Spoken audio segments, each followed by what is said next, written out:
My name is Alex Schutz, and we're using the program called Trout in the Classroom. And it's a nationwide program that teaches children about the life cycles of animals, but also it teaches them ownership of their community. We've chosen trout as an animal to study because it's an indicator species that tells us about the health of our habitat.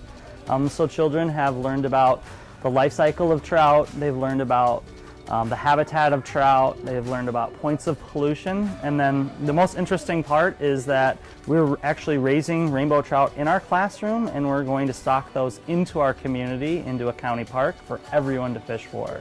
So it's a great learning opportunity for students. We're gonna study how the rivers are, and then if the rivers are healthy enough, trout can live in them. But if we pollute the rivers, trout can't live in those rivers anymore.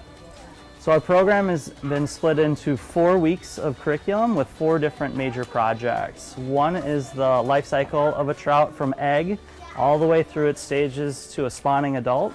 Kids are taking their own choices for how to create that life cycle. Another station we're focusing in on is the habitat and the structure of a trout's diet, from the top of a food pyramid all the way down.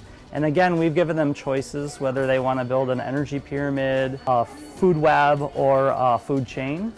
And we're learning about points of pollution, and they're building their own ecosystem by considering what a healthy habitat needs. And each student creates one tile, and they're tiling the whole ecosystem together as a group. Another portion is each student is doing observations of the trout weekly. So the ones that go to the bottom are the ones that are already fed? Yeah. And the ones that go to the top are the ones that want to be fed? Well, not necessarily. The bigger ones seem The big ones go to the bottom. Usually are trying to get food off the bottom. And as the weeks go by, we're going to see our trout grow and change.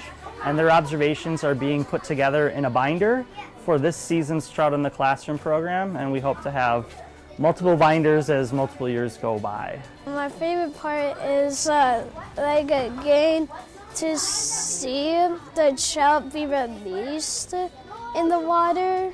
I want to thank the school district of Middleton-Cross Plains. This program has been made possible from a global grant program where there's funds available for interactive new ways of teaching, and they decided to sponsor this Trout in the Classroom program. So thank you very much.